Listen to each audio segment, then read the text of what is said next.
Well, we just watched episode 7 of Gotham Season 2 titled Mommy's Little Monster. So what have we learned? Well, we learned this. What do you call a fight between Silver St. Cloud and Selena Kyle? Well, a cat fight. A cat fight. Yeah. That's pretty much what you call any fight with Selena in it, because she's there's people crossing the camera. It's craziness. It's craziness. What else have we learned? Well, it was great when Butch escaped there from the handcuffs without a hand from anyone. Oh. Or even a hand from himself. That's great. That's great. And, lastly, we learned that Ed forgot to get his lady fingers. Of course, he had a whole hand, so I guess he had all the lady fingers that he needs. Who writes this stuff? I don't know. Who writes this? These are bad. These are real bad. It's good. Yeah. But anyway, I enjoy it. I'm Chad Perkins, and this is After Gotham.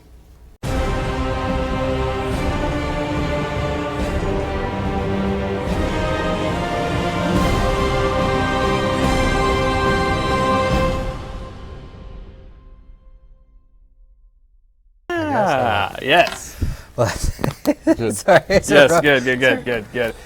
Welcome to After Gotham, the show that films right after Gotham airs on the East Coast side on Fox. My name is Chad Perkins, and this is our Halloween edition. Yes, it's after Halloween. Give us a break. It's only 2 days late. We had to, it takes time. It takes time to get like this. Yes. So please help me welcome to the red couch of Halloween, maybe the long Halloween, from TCG. The roughest takeoff I've ever been a part of. Ever. It's the worst turbulence I've ever been a part of. This is what happens when Dave Cottingham's on. Yeah, no one's here to rein it in. Welcome to the red couch of long Halloween. Of the longest Halloween ever. Longest Halloween ever, and the longest intro ever from the TCG podcast and video cast. He is Cory Cooley. Finger guns. Finger guys. guns ablazing. Very good. Very good to be here. Yes. I was going to do finger We can do it too. Oh. Shoot them up, bang it out. Yeah. And from the After Gotham show, normally behind the camera, please welcome Anthony Guglielmi. There he is in front of the camera. All right, I'm glad to be here. Finger guns up in the air. Gentlemen, I'm obviously dressed, and rightly so for this episode, as the Riddler, more of the comic book version of the Riddler. Oh, very good. Please explain yourselves. You know what? I'm a little embarrassed. I dressed up as the wrong Donald Lowe character. Something happened. I'm actually Donald Logue from Grounded for Life. Little. So back. I'm not gonna lie, it's a little embarrassing, but it's okay. I went to the and I'm also wearing this. Actually, if you guys could guess what hair this is I'll tell you at the end of the episode. But at the end of the episode. But it's at After Gotham. Your predictions. It's okay though. I showed up and Grounded for Life was a legitimate show for a long while. It was fun. I watched it. It was a good time. I watched it. It was it's better than the Lowe character from ER. You could have dressed in a flight suit. Wow! See, that's pulling that. Yeah, deep cut. that was rough. I didn't even know he was in ER. Yeah. Was it just a small? I'm pretty sure he got killed. Spoiler alert. I was on season, I don't know, 2? Is there, how many seasons are there? I was thinking about watching episode 1. Like 20. It's right up there with Law and Order. Yeah. Right. So. It keeps going. Yeah. Anthony, who are you gracing us as? I'm a Gothamite. You're a Gothamite. Yeah. I guess I look similar to the first killer of the Waynes in the original. Do you have fancy shoes? I don't have fancy shoes. I think you were in that episode with the balloon guy. I think I saw you in the background. Yeah. I could have been Crazy Mustache Cop. No, you're that guy. This episode.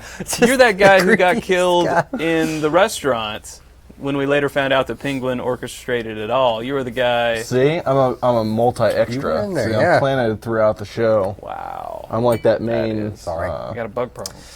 A little bit. Beetlejuice. Oh, Almost said it 3 times. Oh, you're allowed to talk about it though. 'Cause he's awesome. It's very true. It's very That's true. It's true. It's true. This is cumbersome. So So what are we doing with this? what? I don't know what to do with my What? cane. I don't know what to do with my cane. Yeah. Probably leaning up out of focus. Wow. So, gentlemen, the frame. this episode was Mommy's Little Monster. Initial reactions, Cory Cooley. Ooh. Where's the So microphone? do I talk into the? Yeah, you talking to this? It was in the movie It's, actually when yeah. he put up. It just an amazing beginning. Unlike this show. Yes, unlike the if Kidding. not rickety I'm takeoff, but no, just really cool in the beginning, and then it the preparation towards like the last 5 to 10 minutes took a little while, but it was, man, you know what? Probably just peeked out there, but great season 2 episode, and I keep saying that because it's. And Anthony pointed this out. There was a certain shot that kind of wrapped around Gordon and Bullock's desk that just were like, you don't see it. I don't remember. I mean, correct me if I'm wrong. I don't remember seeing anything like that in the first season. So, all around, very exciting, very revealing, and very pivotable. Pivotable? Very new Pivot- word making. Very important episode for the villains. Indeed. So I'm excited. I won't talk about it now, but very Anthony. excited. First, I mean, it was a good second season episode. I think it started off strong, and then it plateaued for a good 30 minutes, and then finished strong. So there's peaks and valleys. Yeah, but I mean, if you're gonna do that with a show, I think that you need to finish and start strong. If you are gonna plateau at all, it should be in the middle. I mean, it's right. That's usually how things go, right? Right. Well. If you're looking at a But- pile of mashed potatoes, Just starting out with that strong, like, oh, sorry, Penguin, and then going, Yes. then finishing off with the Wow. Riddler, yeah, like Right. that's and first riddles. yeah. I mean, Chad obviously didn't know that was going to happen, but Or did I? or did you? I Or don't know. did I? Thanks, Chad. Just saying, that's Ooh, and there it is. There it is. See? He's got it. It's a cane. Yeah. Did you see the? And again, we just have to say this because people get pissed. Spoilers. Did you see Penguin's mom, the lovely Carol Kane, getting killed? Did you see that coming? Not at all. Not at all. I knew it was an ambush, but I don't know. I didn't expect for her to die. Because I'm still waiting on Penguin's dad. Like, how is he going to enter this whole thing? So I don't know. I wasn't expecting her dying, but that was a necessary thing after. I mean, I was kind of like, yeah. Yeah, I was Right. expecting maybe more mutilation or kind of like you did this to Butch's hand, see what we can do to your mother. Sort of like that sort of thing. And also saying, we're still in charge. But just went for the full on. But when he pulled, You heard it though. You knew when it. he pulled the knife out of his own mom's back and used it against Theo Gallivan, I know you had a visceral reaction. You were like, "That's the Penguin." That's what I've we been know. waiting for. Like, it's like, because he started to do the whole, like, I back over you thing. I'm like, he's doing it. But I mean, I guess it kind of. It's like his defense mechanism. But then, like, for him to rein it back, like, that was kind of his. I loved it. That was his way to bring him in, get him close. Yeah. Because he knew he'd get. I mean, I thought it was very well done. Very well acted on his part. Yeah, I noticed and it there was much less groveling, much less of his defense mechanism. He in wasn't this one. as- And then he was like, "Well, if you're going to kill me, just go ahead and do it, but let my mom go." So I thought that was whole very different admirable. Penguin. I thought, God. Very different Penguin. Just the first couple. I mean, he's grown so much since I'm the king of Gotham. Like I was very set back on that. I mean, he did very well in the beginning of the season 1. I mean, I could kind of tell, but it was kind of like, okay, let's start to see this. Let's start to see him get a little fire in him. I mean, Penguin always had a fire in him, and this is, I mean, I love it. This is perfect. See, I saw that fire in him originally, and then he kind of went back to, like, I mean, his mom died, but he went back to like the sniveling like throughout like a good part of the episode. Sad. But then he came back, like I said, like he came back strong, just like the episode. Right. I mean, like, I don't know, that was a pretty sweet Penguin move. That's classic Penguin though too. Yes. Just deceptive, coming at you, like. Yeah, he's very manipulative. What did y'all think of the army of penguins? Well, that's what I was talking Well, about. I was like, I wonder if they're going to do that. I'm like, nah, he probably won't do that. But the fact that they did it, you know, it was interesting. That I don't know. Oh well, that's my phone. We're on live television. You could silence your cell phone, maybe. I don't know. Yeah, well, I forgot. Okay, I have a 4-month-old. So basically, She can't. My wife's trying to watch. Texting you? Your 4-month-old is texting you? My wife is trying to watch, and she can't get it to work. Classic Katie. So, you know, but the army of penguins, I was a little set off by because it was like, where did he get the resources to get all the clothes? He's the king of Gotham. And all the people. The king of Gotham. He didn't sound like that. But it gets more and more. I'm not going to go there. But, you know, I could have done without it. Really? But it was fine, you know. The rest of the episode kind of drowned that out. The fact that you mentioned it, I almost forgot about it, to be honest with you, because there were so many other and let's rein it in. There were so many other cool things about the episode that I wasn't even thinking about that. I mean, right. For crying out loud, I was excited about seeing like he said, pointed out a cool camera shot, which I did earlier on in season 2. I pointed out how. Right. Yeah. So like, I don't know. Maybe I'm weird. People, am I weird? Yeah. Are you guys seeing this? Possibly. We just got this tweet live on the tweet machine from Russell Berger at King Darkheart. Follow him there for lots of insight. He says, "I figured Penguin's mom was going to get the axe." Technically knife, har har har, pause for for laughter, especially with casting Penguin's father. She's permanently staying frosty now, which brings a new meaning to stay frosty. We can always depend on him to give us awesome tweets. Yes, Thank you, sir. Yes. But this was also kind of, as we found out, the birth of the Riddler.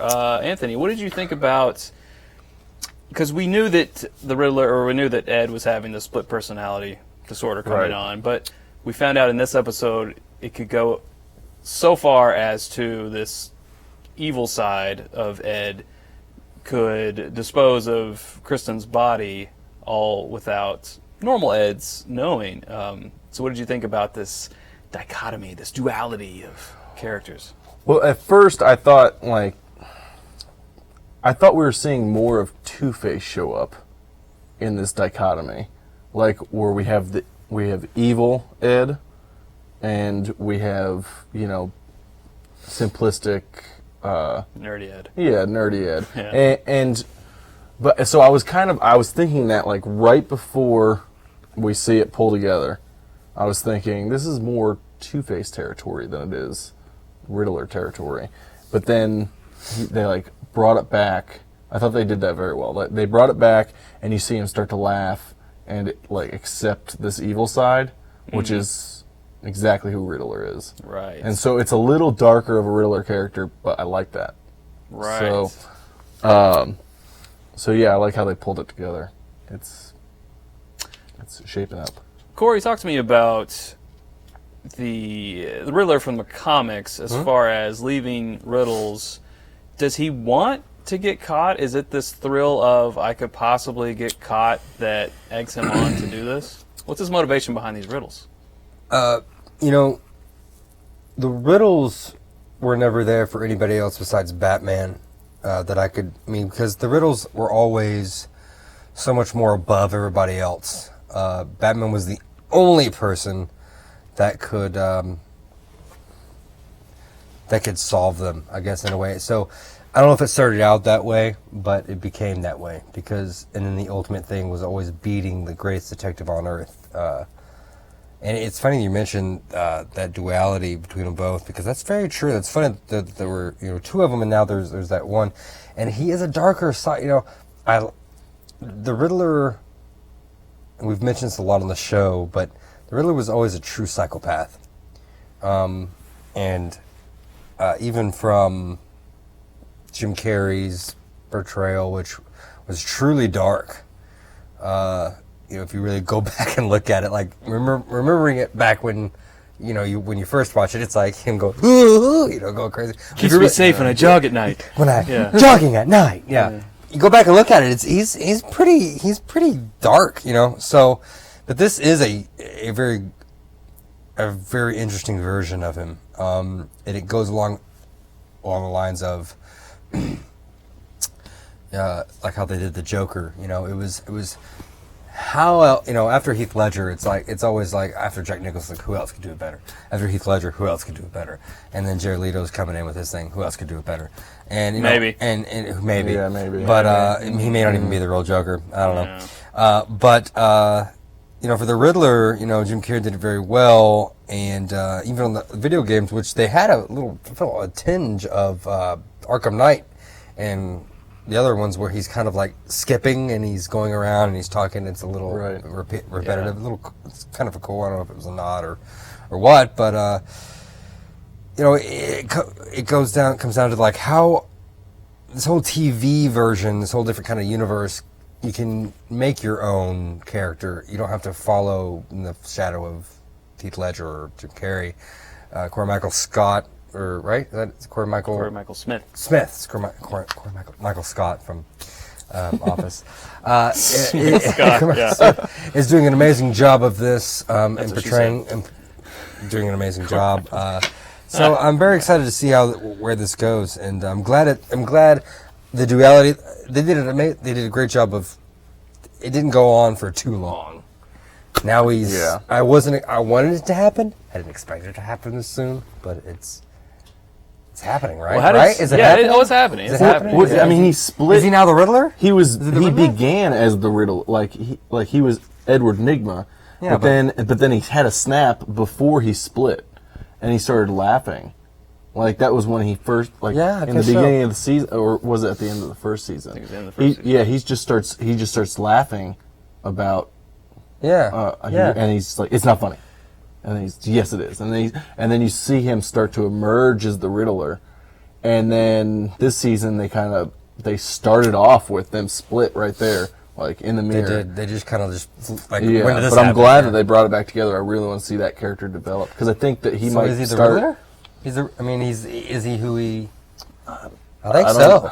I think he is who will become. Yes, the Riddler. Now, there's no. I don't think he's fighting it anymore. And I actually loved how he handled the scene with Lee in the morgue. Yes, that was really good. He gave her what she wanted to hear. He's like, I have relationship problems. I need to talk to you. And then all of a sudden she didn't care about this. She's like, oh, okay, let's go talk. Yes, let's go talk about your relationship. Yeah. Let's do it. Yeah. Oh, milky eyes. I think that they may go in a direction where he starts messing with Gordon and Bullock. But please. That's what we've been wanting to see. And Lee is going to be the only one who sees it. Oh, yeah. And she's trying to convince Jim, and then and he's going to be like, oh, Ed's harmless. Because they all think of him as harmless. Right. So wouldn't harm a fly. That's how I see it going. Will it go that way? I don't know. I'm not a writer on Gotham. Time will tell. Time will tell. By the way, Russell Berger is just chiming in. I love it. Just fall acting we just dark put a picture of him for a running commentary. Yeah, absolutely. A Russell Berger sock puppet. Absolutely. So we were talking last week about jumping. If Silver St. Cloud is really in on it all, or is he just this innocent girl? Well, we definitely found out this week that she's completely in on it. She's just as twisted as everyone. How did you think about this interaction between her and Kat? And how's that going to play out later? They pulled that out quick. Like usually, when I feel like when there's a character there that's not in different television shows, there's usually that feeling it out first. But Kat Kat is a no nonsense. She goes right for it. She stood right up and called her out. Yeah, she's Yeah, it's is it a tear? You're good. We all got this understanding where we're not going to talk about it. And she was like Look at this we're skank. going to talk about it. Yeah. Yeah, exactly. Yeah. That was interesting. Did she call her two-faced? I don't So think how she long said have you been a two-faced slut? Yeah, I think Yeah, she slut, did. I think yeah, that's what yeah. she said. That's cool. You know, and it's funny because it got me thinking, like, why didn't she just explain to Bruce that's the slowest, drunkest fly I've ever seen in my life? Oh, no! So it made me think, like, why didn't she just tell Bruce, and I don't know if everybody, like, you know, in all shows are always like, just do this. Why didn't she just explain to Bruce what just happened? Like, your little girl just came to me after you left and was like, got really weird. Oh, she would have totally played it off. But it's in the and- script, you know. But she wasn't there. She walked out, remember? And she was just her and Bruce alone. But and I think if she would have came to Bruce in that manner and that, like, look, I'm telling you, you could believe me or not. Well- she came to me after you left and said this. See, I thought Yeah. it was going to go the other way when If Bruce she said walked that to in. Bruce. When Bruce walked in, I thought like she was immediately going to start doing the what did you say to me? Like pulling the innocent girl card. No. and thinking- No. No. It's all right. It's He booze. died the way he lived. Drinking. Died in the booze drink, yeah. It was a happy fly.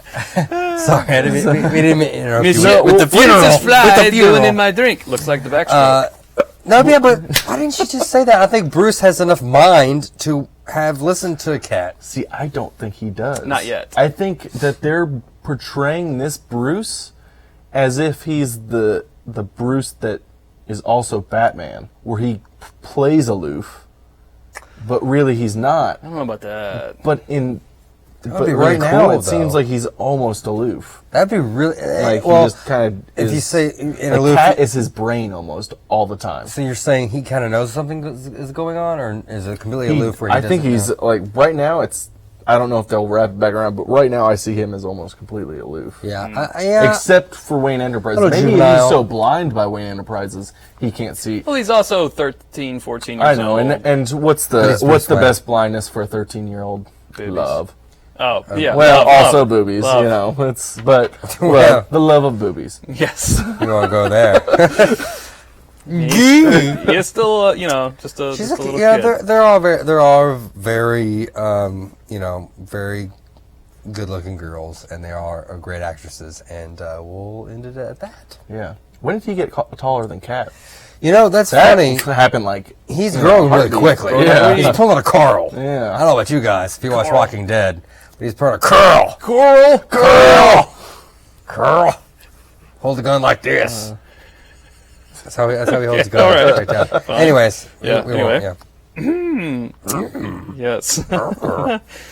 So now Jim knows about Theo Gallivan's plans, and Theo Gallivan knows Jim knows. Don't you want to ever just yell to the TV screen, Jim, we know that you know, but don't let him know. Just don't threaten this guy, because you're going to have Lee end up getting killed, or... It's the guy. It's all over again. Yeah. Don't let him I am a know little- that you know that he knows that you know. I'm a little disappointed in that. It's that old chestnut. Yeah. So, it was Penguin who was telling Jim that his plan includes Jim. It affects someone that what did he say? Someone that he knows, that he loves. Yes. Is he talking about Barbara? Because we can kind of gather that from next week's, next week's round of applause, everyone. I'm really trying to get this is the most These buggy gnats, episode. I know, yeah. Buggiest episode. That from next week's episode, we see a lot of Barbara, and we see this. Where is he talking about? Lee. We were always wondering if they're following the comics, how is Jim going to get thought it was all back Bruce. with Barbara? So who knows? But I don't even know if there was a question in there. I was just saying. I called it earlier on. I said, I don't know how Lee's going to exit the picture, but, I'm ready for her to go. He said she's going to die, but Barbara's done some messed up stuff. Gordon's done some messed up stuff. I think they're going to find some kind of common ground between each other. Not as messed up as what Barbara has done. But Jim doesn't know that. I mean, she may or may not tell him, but he knows she's been on the bad side. Sooner or later, they're going to have to put the kibosh on Jim and Lee. Kibosh. Because that is, the it kibosh. is killing me. Is it kibosh? But Kibosh, she just kibosh. gave him a key to her place. Which was the most awkward scene. And does Jim have in a the place? entire show? That's true. That was It good. He is just very there's, like, awkward no around- chemistry between those two. Oh, come on. I am team Jim Lee. Oh Jim man! Lee. I mean, I do it's love Lee, no Mal and Nora. Let's. Yeah, but Jim and Barbara was just... no. I don't... They were rocky. I don't know. Well, they Well, I weren't mean, rocky, he but doesn't. they He were- hasn't really had much chemistry with any women on any of the shows he's been on. So that could also be it. Let's have I feel like I'm being Our very producer's critical. Let's have laughing. our I'm not- producer weigh in. Team Jim Lee or team No chemistry. team no chemistry? Yes. I'm not trying to be super critical. I just there's nothing. I mean, let's be There's honest. nowhere to go. That's It's a not why. two-dimensional relationship. That's not why we're tuning in. We're not tuning in 2D for like a Jim comic book? and girlfriend. I'd tune in for Barbara. For Barbara over Lee? My Maybe it's a blonde and brown haired thing. hold on, let's see what Russell Berger has to say about it. Can we have people chime in on this? I would really like to hear this. He says undoubtedly Lee is going to die after she finds out Theo is the leader of the Sacred Order of Saint Dumas or Dumbass. Dumbass? Wink, wink. Saint Dumbass? It's pronounced Jamas. Yeah. Ah, okay. Okay. All right. Well, thank you, Russell Berger. Why is she going to find out? Look, what side are you on, Cory? I'm on the side that is going to stay true to the comic, and Jim and Barbara are somehow going to get back together. Don't ask me how. But are you me not when. saying that you are you saying you prefer Barbara over Lee? Oh, like female wise, Lee is Head and shoulders. No. Yeah. But let me tell you about my wife. No, she's not watching. I agree with She's you not when watching. it comes to Lee. However, Barbara's so much more dynamic. She's much more attractive to me as a character. Okay. She's got so Isn't much Lee more in going Dead- on. in the new Lee Deadpool is movie? just like some boring ME that gives Jim a key to her apartment. What is happening? So Can we cut to the fiasco that he just dropped all of his cards? I know. Now we're going off book. Kane. We're going off book. It's nothing. We're done. yeah. No more. And there's gnats. There's I'm telling you, gnats? There's Man. there's everything I happening. think I got it. Live television. Ooh. We've talked about this before. Season 2 has really stepped up, one, wanting you to know what's going to happen next, creating this drama, but also I feel like the violence has stepped up. Very much. The heel through the neck? yes. Yeah. Wow. Slowly. What's that about? Like it was like slow, and you heard every sound, just like the knife. You heard it enter her back, and the fact that it showed. That was really cool. I really respect that. I like a certain amount of violence. I like a certain amount of visible violence, but too much is and composed. Did you focus on you? Caught that. But there's a certain amount of gratuitous that I find like, okay, this is just okay, for the sake of like Michael Bay, for the sake of blowing something up, you blew it up. Great, but Michael Bay is awesome. But Have you only seen The Rock? this show, The Rock is pretty good. And the In fact, first the Bad Boys? Transformer movies Yeah. are good. Even though how much did do your best Mark Wahlberg impression? Holy crap! I found a Transformer. That's terrible. It's a Transformer. I'm gonna be a star. I'm gonna be a star. You don't understand. I found a Transformer. I'm It gonna can change be our somebody. family. It can change our family. I'm gonna be somebody. There you go. You don't know. No, That's my Dirk especially Diggler. Okay. That's, Hey, so Cory, so Cory, you're a person. That's cool. We should do a picture together sometime. All right. But Say hello to your mother for me. But is that you doing Andy Samberg doing? that sounds like no, it's when he came on SNL and did He himself. did. There you go. There you go. okay. So that's That's what Mark that is. Wahlberg doing Doing Mark Wahlberg. Mark Wahlberg. Give me my alien Okay. gun. Give me my Mine was alien Mark gun. Wahlberg doing Dirk Diggler. Just basically any scene from what was that M. Night Shyamalan movie? Jeez. The happening. Something like it was Signs, but that was something else. Not I don't Signs. The happening, right? The happening. There was I the don't know. happening. I stopped watching Zoe M. Night Deschanel was in Shyamalan that. movies after he betrayed me. Oh. I stopped watching M. Night Shyamalan movies. Anyways, good stuff, guys. Yeah, very surprising stuff. Are we clipping something? Is everything okay? That's not important. Can we? I wish we had the. I wish we could turn cameras and show how funny she's being. We're fine. Everyone's fine. We're fine. have 10% battery. 10% battery. We're fine. 10%. Well, It's fine. since we have 10% battery and we forgot to plug it into the power source, I guess, and we're about at that time anyway. That will about. I don't remember what it was. I had such a good time. Yeah, it was great. Thanks. Great, right? Thanks for filling in. I feel like Fun episode. I was a little critical, but No. you know, I'm just like to. I like all to good. get down to the bottom It's of all it. good. Hopefully, some people from Gotham Take this will badge watch off and get down to it. Get down to the business. bottom. That's right. That's right. Yeah, next week looks great as well. The season just keeps chugging on. Next week will be episode 8. Can you believe it already, folks? Barb in a wedding dress. Just like to say, from all of us here at After Gotham, happy Halloween, even though it's 2 days past. We decided to do it this episode because someone hadn't dyed their suit green yet. I think it was Cory. I can't remember. It's not important right now. But anyway, for Cory Cooley, for Anthony Guglielmi, I am Chad Perkins. And until next time, until I give Sara time to cue up the end credits, allow me to just say, from all of us here at After Gotham, you guys, you stay frosty.